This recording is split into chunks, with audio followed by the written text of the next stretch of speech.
So yeah. You said a couple of things that stood out, and hopefully I can remember them. So you mentioned that you were kind of forced into it and you didn't really want the gift at first. And I think that that's interesting because a lot since so I started my spiritual journey more so like 3 years ago, like where I started being open to tarot. It's froze, so I don't think she can hear me. Oh, you froze right Yeah, there. yeah, I saw So it. you So I said you stopped. started your spiritual journey? Yeah, my spiritual journey started like 3 years ago. Oh, almost 4 years ago when I first moved to California. And I ended my relationship and I needed to dive deeper. So then I got introduced to tarot and it just become like this rabbit hole of amazing knowledge that I never knew existed. And I realized that I was like super closed off to it before because Mm, it was unknown and I'm fearful of mm. the unknown. And you know how they show it and talk about it on TV, it's all Oh evil. my God. I had a friend, one of my best friends, when I first moved to California, we're no longer friends anymore, but she was very religious and anti tarot. And when I was talking to her about it, she's Mm, like, well, don't, it's just evil, it's evil. And so I kind of had that in my head. But when I started doing my own research and I actually understood what it was, it's not evil at all. no, You have, no. so do you want to kind of like talk about it a little bit to make people more comfortable or open to it, more aware? Like, Yeah, I love that. I think it's so important that you mentioned that your friend was very religious and had that negative association in her mind of like that is an evil practice, like don't do that. Um yeah, like for me too, my mom was very religious, which was an interesting mix because she was also gifted. yeah. So I do feel like it can feel very scary, like, oh no, you're getting answers for questions, or oh, like, are the walls gonna start shaking and like the lights start flickering? Like, no, media makes it look so much more like spooky and scary.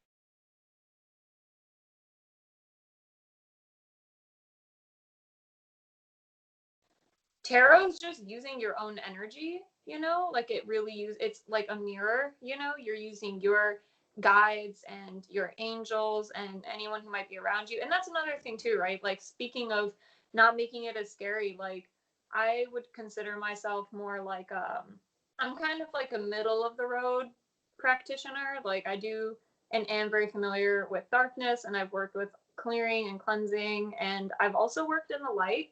I believe. I mean, you kind of have to work on the light to bring it back into the darkness and throw some love on that. But I like that's another thing too, right? With tarot, you're allowed to contact your guardian angel if that's something that you believe in, if that's something you feel connected to. You can contact your guides. You can contact benevolent entities that are around you, and that's kind of how I see it. It's not like you're contacting the devil for his Right. for his answers. Like, I mean, it's just that's not how it is. That's not how it goes. And it really is all about intent. Like, it is whatever you want it to be. And if you're someone who is really into some dark stuff and that's how you want to use tarot, you can use it for that too. And the same thing with crystals. People think crystals are like like the Lululemon mom, like Hollister, like Mm-hmm. sage burning kind of women or spiritualists or whatever. And it's like, no, crystals are also used by Luciferians and Satanists and anyone who does dark practice. Like, all spiritual tools are just that, tools. And it is all about how the person is using them. So I guess, yeah, to make people feel more comfortable about this stuff, like, it's really about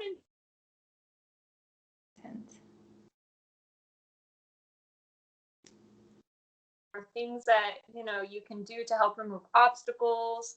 Then these are going to be great things for you to use. Yeah. And you should use them, because sometimes, as we know, right, with tarot especially, it can point things out that like you otherwise didn't even realize were there, which can help you. It's all about intent.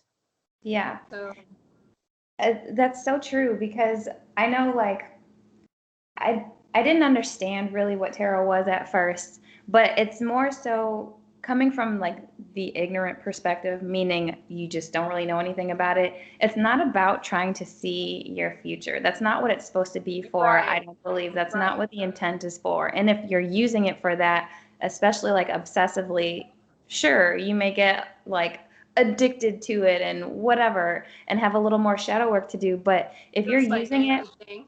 yeah, just like anything. But it's meant to be used, I think, as a guide to make sure, for myself, I use it as a guide to make sure that I'm still on the right path or to help me see some of the shadow parts of myself that I'm not necessarily aware of in my own mind. It just, I don't know, it's been helpful for me. Anna Mhm. Wilder was the first person who gave me my tarot reading and made Oh me, yeah, shout out. yeah, a true firm believer. And my friend actually that told me not to use tarot, she actually was, I'm not sure if she was clairvoyant. She could see, you know, spirits and she could hear them, but it made me more comfortable with knowing what it was because I Mm, kind of doubted it. I was like, I didn't really doubt it. I knew it was there, but I didn't have yeah. anything confirming it. But then once she could start telling me things about myself that I never told her and she shouldn't know, I was like, okay, okay, there's got to be some truth to this. But very interesting. Oh, you just froze for that last Oh, part. that's okay. I just said I think it's very interesting and it can be such a great tool. My phone's Yeah. probably about to go off again, so sorry. Oh, no worries. Okay. Um, Yeah. Yeah. I think tarot's fascinating. And I also think again it's just a tool. Like I have tarot cards. That's not really a way that like I use divination. Because for me, I always find like I will get like pushed away from using tarot because for me, like I think my practice needs to be more like it just comes from my head. Like I intuitively have to know. And by me checking in on the cards, I'm cheating, you know? yeah, So for me, I will get like very, very real signs to like stop, you know? But it's not because that's bad. It's because, again, it's just a tool. Like I don't use crystals, you know? Like I yeah, don't use crystals in my work. I have them. I think they're pretty and I like to keep them around, but and I've used them before, but they're not like my primary source, you know. I feel for me it's like really channeling, but again that doesn't mean that it's bad. Like I have two decks of tarot cards, you know. yeah. And I love tarot. I think it's really powerful. It actually coincides a lot with astrology. um so yeah, for me it's like I guess astrology and then like channeling because my guides are like no, stop cheating. Like if you want, like you can channel and meet us on the like plane and we'll tell you. So like, you know, get away from those cards. Yeah. But Trust that's yourself. just, yeah, that's always what it is for me. And I'm like, oh, okay. Because then I'll pull a card anyway, and sometimes I don't listen, and then they give me like, you know, I'll get like a. Oh, no. But yeah. Oh, there Sorry. we are. Okay, it froze. But okay, so that was a good way to tie into the astrology because I did want to talk to you about that. You do like post a lot about Yes. it, and I love it. So why is astrology important to you, and how do you use it? Oh my gosh. Yeah, astrology, I think, is so important because it's a great place for anyone to literally learn about themselves. It doesn't matter where you are on your journey, it doesn't matter if you know very little about spirituality or any of the kind of esoteric arts, and it doesn't matter if you're a professional in this field. Like it's applicable for anyone, and I feel that like I guess at the root of it, astrology acts as like a language, and it really does help us build or like add new words into our vocabulary when it comes to like describing ourselves and who we are, what we want, like how we thrive. And then that also helps us better describe these qualities to others, right? Which, you know, that helps with like our relationships, it Yeah. helps with our us communicating our needs.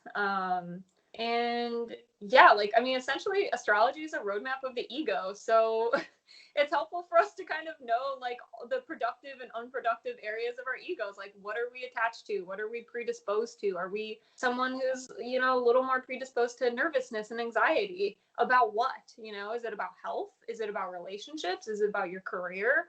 Like, Yeah. those are just helpful things to know. And I think once we can build a Mm. and the more words we have, the better we're able to, like, you know, describe ourselves, describe the world, and attribute meaning. So I feel like that's kind of what astrology helps us do. And then when we're able to do that, we can say like, like, okay, that's the ego part of me. And that's really helpful because I have to learn about the ego part of me. And then we can slowly come out of that ego part, you know, and more into the like conscious awareness self and the observant self and the person who isn't really as attached to the things that the ego is attached to. So it's important to know both. You know, Yeah. I'm not one of those astrologers who's like, no ego, or spiritualist. Like, I'm like, no ego, ego death, be beyond your ego. It's like, no, we kind of have to learn how to integrate our egos because we have bodies, we belong on this planet. Our bodies are tethers to society, to the world.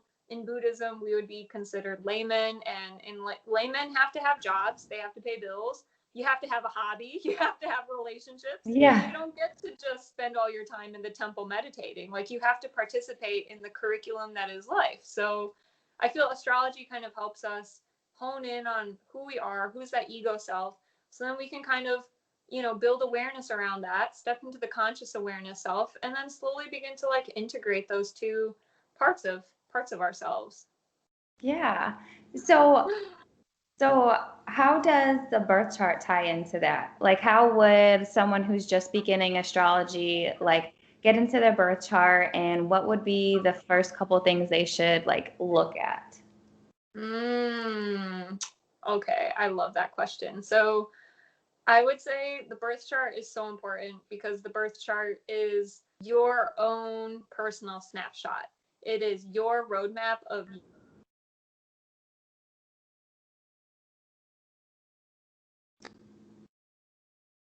Did we freeze for a second? Yeah, I lost you after roadmap.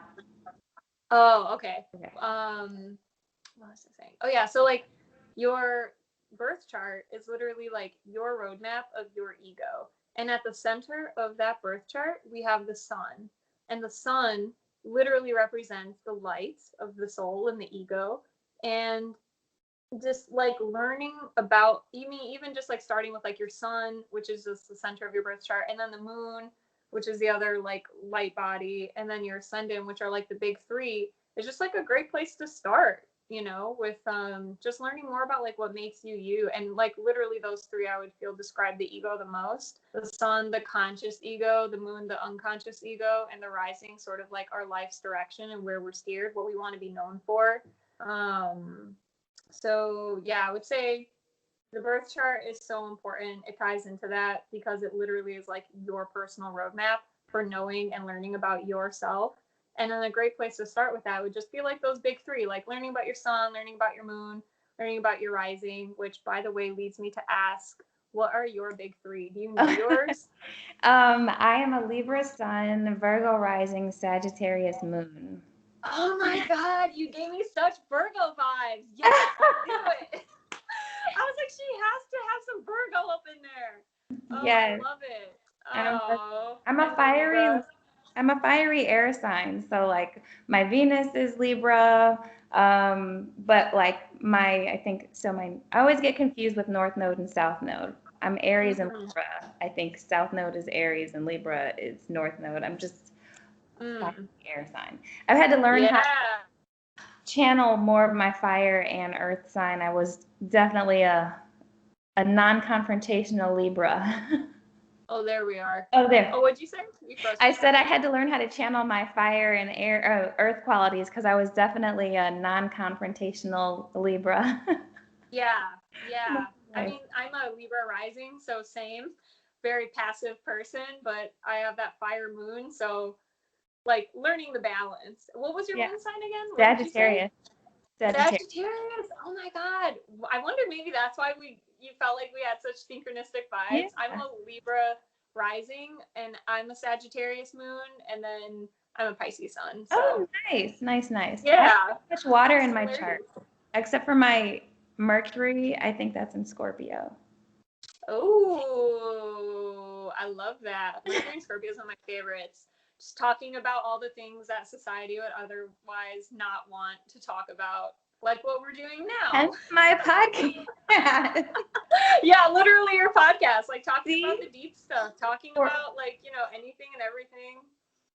for any of the non-believers, look at that. I didn't even realize that's what Scorpio and Mercury meant, and then here we are today. Oh Um, yeah. Oh yeah. Mercury and Scorpio is the deep diver. It's a deep diver. That's like the best person to talk to because you can just like tell them your secrets. You can, you know, really open up to them. So also makes you pretty good host for this podcast, you know, the themes. yeah, and I just forgot what I was about to say. That happened to me earlier. It might come back to me, maybe not. But my goodness, why am I having a brain fire right now? I think I was just gonna say, oh, that's what I was gonna say. You just made me remember why astrology is so important to me because it helps point out different things. Oh, we froze again.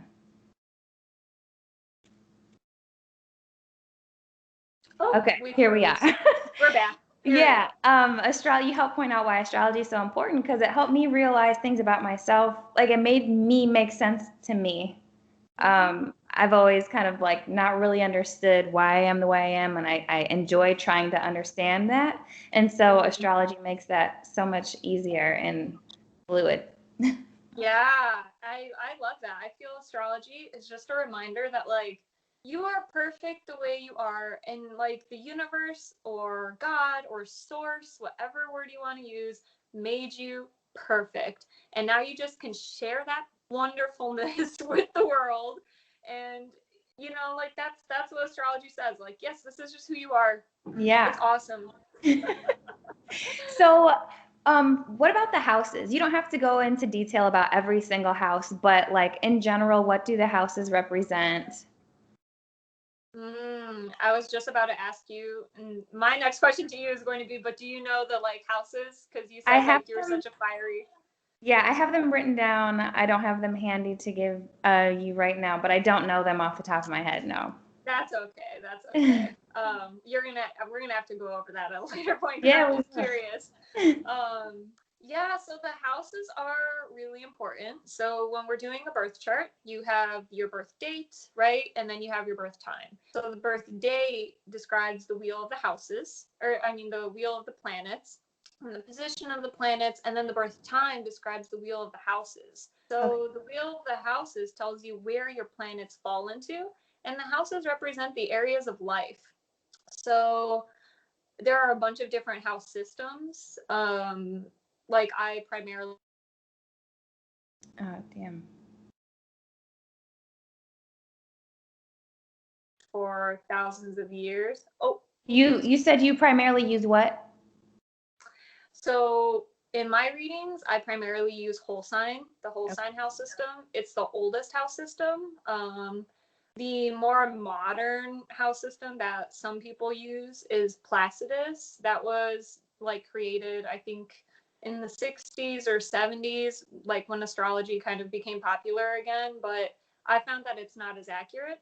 I switched to doing whole sign like a year ago, and I've had like amazing results. And the whole purpose of having an astrology reading is so like it's accurate, it represents who you are and your circumstances and your life and your personality. So whatever is going to get me there is what I'm going to follow. And so far whole sign has been, you know, that for me. Yeah, the houses just kind of describe the different areas of life, the different areas of self-development.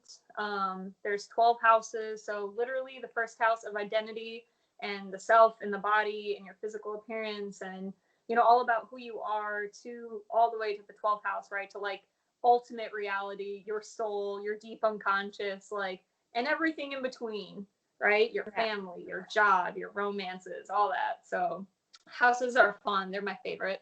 Yeah.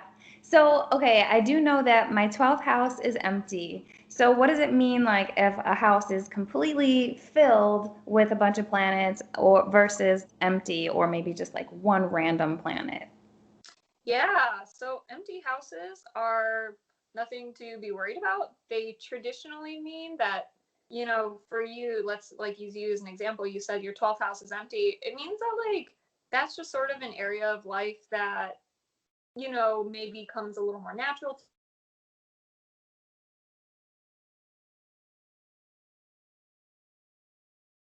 many issues. Oh, are we here? You're back. Oh, okay. Did Okay. what did I heard you you last say catch? things that come more natural to you.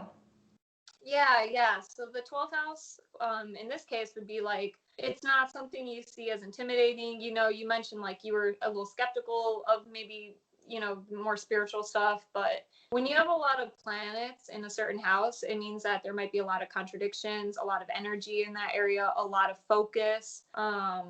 Whatever it is, you're here to really learn about that area and really experience and deal with that area, and it might be like a lifelong journey. A lot of times when we have a lot of planets in a single house or a lot of planets in, a few different houses, like it means that that's going to be a Yeah. really big part of your personal journey. And when you don't have as many planets in the house, it doesn't mean that that's not going to be an area of life you experience, because like again, you do tarot, you're doing this podcast, like you are on your spiritual path.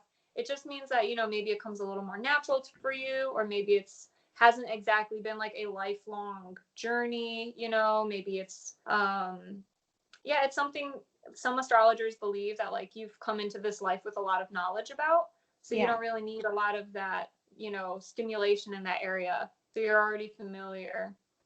Nice. Okay. Well, Yeah. thanks for explaining that.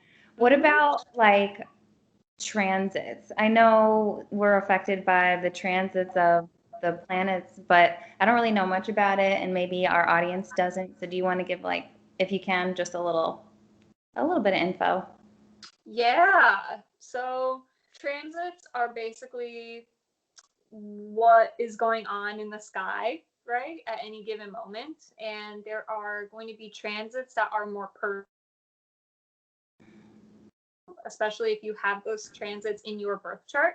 Everyone has different transits in their birth chart, so that's why sometimes you know, you read an astrologer's forecast or their horoscope, and you're like, I don't really like agree with that. I don't know, and it's like, well, maybe you don't really have that going on in your birth chart at that time, but at a later point, you might have something else that other people might not be experiencing or can relate to. So really, like the whole the whole world of transits. Oh, the whole world of transits is really expansive. There's like so Okay. many transits that happen like day to day. But yeah, it's really just the way that the planets talk to each other, and what's going on with them, and how that can or can't affect you. Affects all of us differently. So yeah, transits are kind of fun.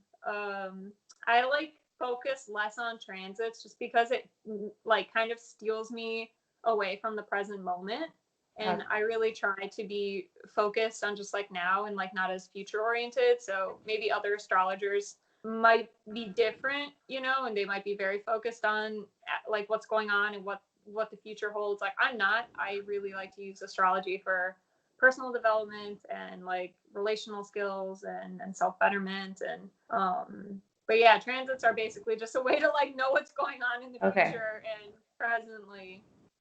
Got Yeah. it. That makes sense. I didn't realize it was more so like a future forecast. So I Yeah. like that because I do think it's important to live in the now because just like with tarot and like kind of wanting to know, like even with am I on the right track, you can kind of get caught up with Yeah. what's coming in the future. So living in the now is definitely something important and to keep at the forefront of your mind when you're doing anything because we have to live. Tomorrow doesn't always come.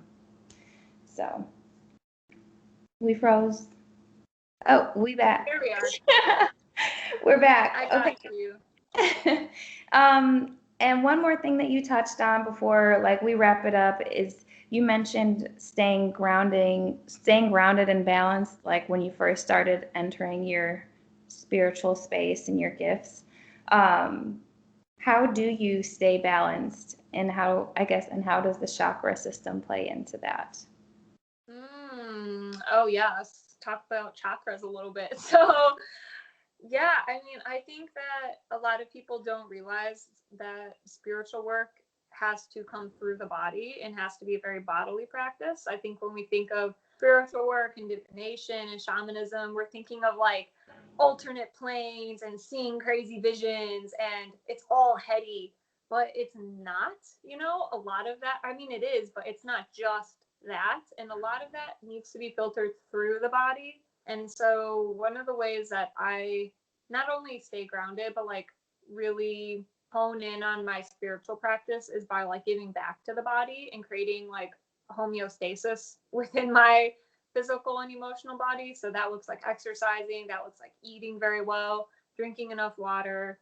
Like I exercise every day. I go on like a mile to two mile long walk every day. I'm gonna go on one right after we get off, and enjoy the nice weather. So I mean, really giving back to your body, I feel, is just a great way to stay grounded. And it's also going to help your spiritual practice. Like having a healthy body and a healthy physical ecosystem is going to facilitate a healthier spiritual connection. And I don't really feel that's talked about enough.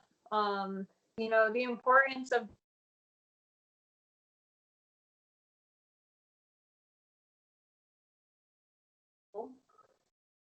oh, here we are. Oh, we're Did you back. The did you catch important that question? I heard you say the importance of, like, you were about to go, why it's important of having all that connected. Oh, yeah. Well, just like the importance of having a healthy physical connection facilitates a healthy spiritual connection. Mm-hmm. And I don't really feel like that's talked about a lot. I think a lot of times people in the spiritual community are just so focused on opening their third eye, connecting their crown chakras, like doing all the heady work.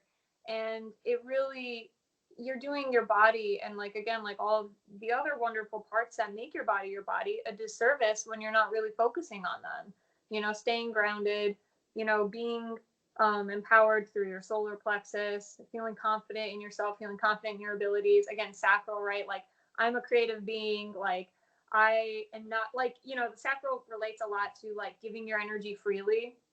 Sometimes people do that when they're in very reactive emotional states. You're just giving. And so you can't really, I feel like you're going to run into some problems just focusing on that third eye and crown as a spiritual person and not as much on your body and like really being grounded. Because like your root chakra is supposed to be your anchor, right? Like supposed to keep you here and keep you grounded. And you need that. Like you if you're going to be channeling and doing a bunch of divination work and contacting your guides, your angels, like you have to be grounded because the earth is your home and your body is your home, and you're here to experience life through your body and existence through the physical body.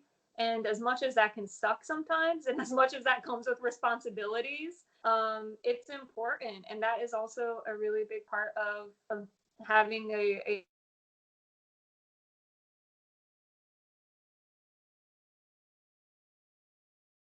oh, I think we froze again. Yeah. There we are.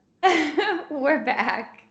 Yeah. But yeah, I think you're right. It all moves fluidly, and people don't necessarily talk about, maintaining good health for spirituality. Sometimes I'll hear readers or whoever talking about like veganism and just eating healthier. I don't think you necessarily have to be a vegan. I just think it's making sure you're taking care of yourself wholeheartedly, Yeah. like physically. Yes. Um, Yeah. but also, like, your body gives you signs whether you're stressed or spiritually stressed, like physically stressed or spiritually stressed. Your body gives you signs, so you have to pay attention to that and stay Mm, grounded and try to figure out how, like, where you need that alignment sometimes. absolutely. Oh my gosh. And I agree. I asked you before we froze, like, have you ever read the book The Power of Now by Eckhart Tolle? I'm actually reading that right now. Oh, yes. Oh, Yeah. I love that book. Oh my gosh. Is this your first time reading it? Yeah, I just started it. I'm only on like the second chapter. But yeah, it's my first time reading it. Oh, you're gonna love it. It's such a good book. That book helped me cure my anxiety and depression in amazing ways. I think that's going to be a great read for you. I don't want to spoil any part because I wanted to reference it, and I don't think this will spoil it, but just he talks a lot about in the Bible, Jesus talks about it, it's in the Bible, and I believe the Buddha, and the things that both Jesus and the Buddha had in common was talking about how the body and the physical body is actually a channel for our spiritual connection. And so having a good relation, like spirituality happens through the body. Was sitting underneath that tree meditating every day, and he was fasting and he wasn't eating any food, and his body started to wither, and he didn't attain enlightenment, you know. And so even when he was fasting, even when he was, you know, rejecting his body entirely and being away from his physical vessel, it didn't work, you know. And Buddha's realization was that like there has to be that integration between the body and the soul in order for there to be like, you know, that pathway toward enlightenment, that pathway toward like a spiritual wholeness. Mm-hmm. So yeah, I really believe that taking care of our physical bodies, yeah, you don't have to be vegan. You do need to be a conscious eater. You do need to, you know, try to eat food that, you know, doesn't come from a package, you know, like right. Eat food that comes from the ground, off of trees, you know. If you're someone who eats meat, then, you know, making sure that your meat is pasture raised, that it's organic, that, you know, it's not coming from like weird byproducts, like, you know, from animals and coming from really dingy places, you know, like what you put into your body is what you're going to get out of it. And, you know, like your gut, right? Like your gut is your intuition. And having a healthy gut and like a healthy microbiome in your gut is going to help you have that healthy intuition. So if your intuition's messed up and everyone's telling you just listen to your intuition is going to throw you off. You know, it's not going to give you the right answer because your gut's off. So it really is like, I feel our body, our physical body and our spiritual body is like, it's an entire ecosystem. So you have to take care of both. Yeah, I love that. You know, I love to hike, and I don't necessarily know how to connect. Like, I don't see any energies, and I don't know if I hear energies, although I feel like I did when I was younger. But right now I feel more, I'm back. Okay. There. What did you say? I didn't catch that last part. I said that I don't see energies. I feel more intuitive and empathic, but I definitely feel like drained by energies. And so I love to hike. I love being outside. And my past couple weeks have been like super busy, so I haven't been able to get out and hike for like the past month and a half like I normally do. Aww. And I feel awful. Yeah. And it's like you don't realize that those things play a major role in just how balanced and like the happiness that you get from within. But then when you go without it after you have put it into your life, it's like, well, damn, that really does make a difference. Yeah, you're like, I feel bad. Oh my God, I gotta shake this off. Like, come on. Yeah. I love that. I need to go for a walk. Like, again, like, I guess you're on the West Coast, right? So, like, I'm sure, get to, like, you know, go on real scenic nature walks. What part of the West Coast are you from, by the way? Well, I'm actually from Bolingbrook, so I'm familiar with so I'm familiar with the Illinois weather, but I live in Nevada right now. Oh, yeah. Wow. I've never been to Nevada. Wait, have I? No, I don't think I have. Wow, cool. Nice. Yeah, there's more than just a strip. If you like Las Vegas. Yeah.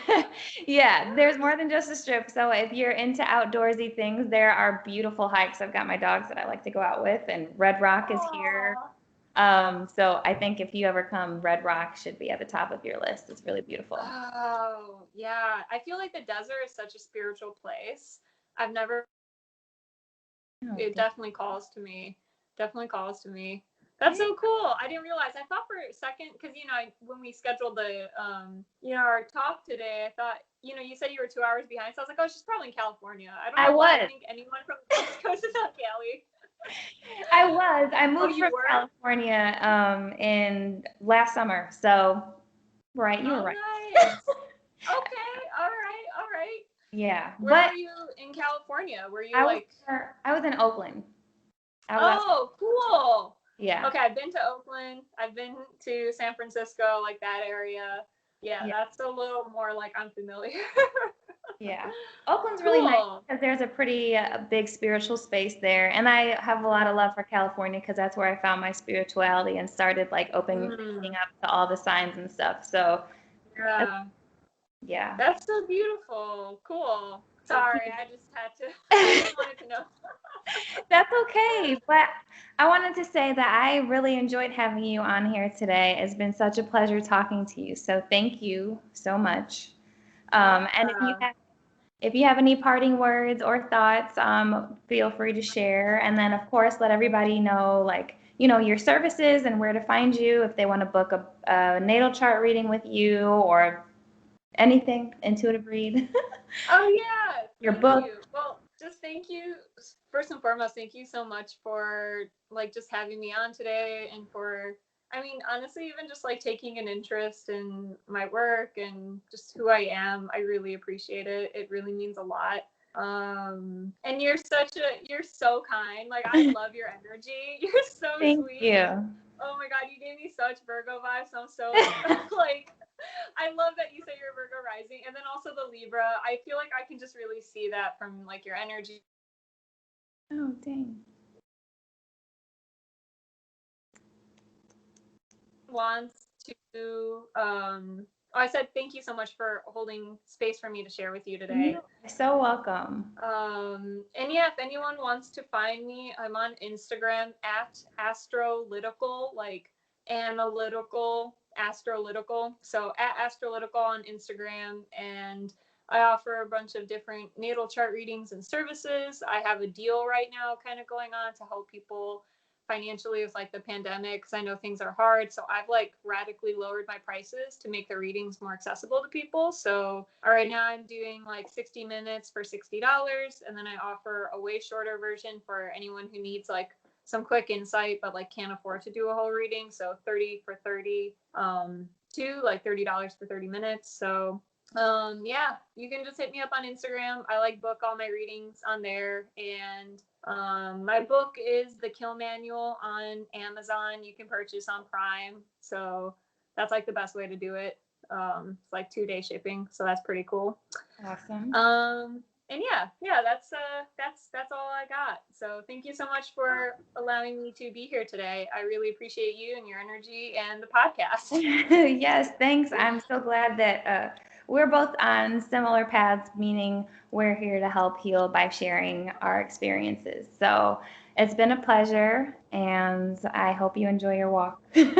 Yes, I Yes. will too. Are you gonna go for a walk today? Did you already go for one? I did not go for one. I actually would like to hit the gym. That's what I would like to do after this. Yes, girl. Oh I my have to god. Zoom call for my brother-in-law's birthday right after this, and then I will be going to the gym to have some me time. Yes. Oh my So, god. Indulge in that me time. Take it. I like worked out.